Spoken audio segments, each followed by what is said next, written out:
Let me introduce you to Alex.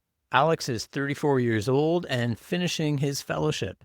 He's about to start his first staff position, and his income is about to jump in a way that feels both pretty exciting, but also a little bit disorienting.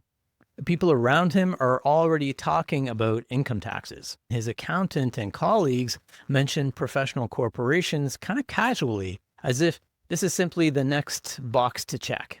The assumption is that a higher income naturally leads to incorporation. But Alex is not so sure. He still carries student debt. His RRSP and his TFSA are far from full.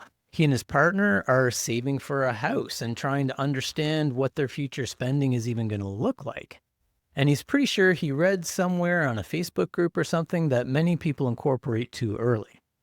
He wants to know whether incorporation makes sense right away or whether waiting is the better choice. My name is Matt Pointer. I'm a retired physician and now work as a flat fee certified financial planner. So I help Canadian doctors think through these kinds of decisions all the time without selling products or earning commissions. Alex's situation is one that I see often.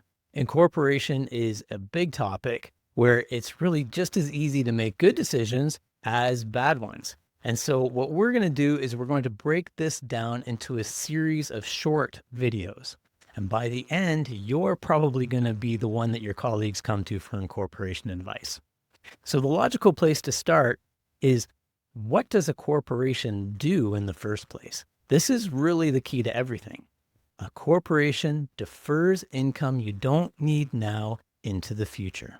It allows income to be taxed at a low corporate rate as long as it stays inside the corporation. That lower tax rate applies only to money that is not needed for personal spending. So incorporation is not a tax deduction.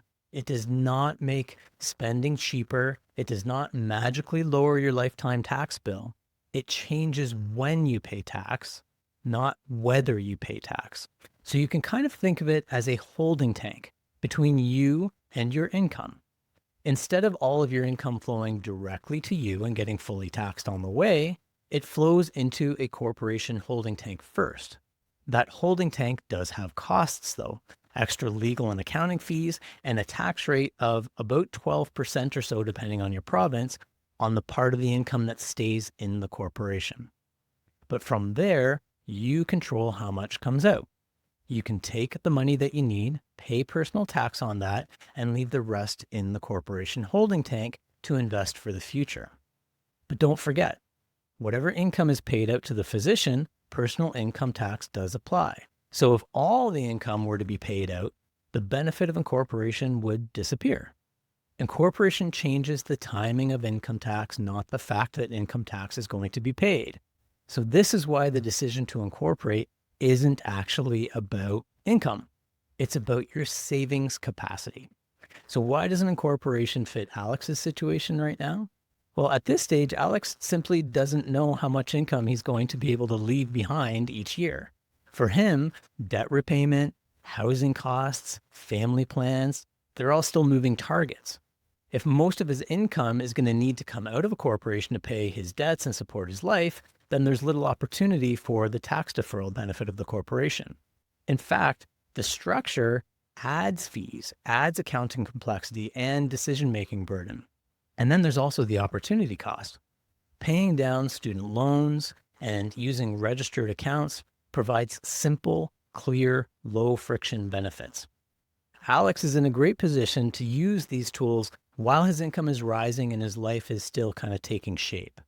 Where incorporation tends to work best is when spending is predictable, your savings are intentional, and you have surplus income year after year. In that situation, a corporation becomes a place to park that excess income before it's taxed at your personal rate.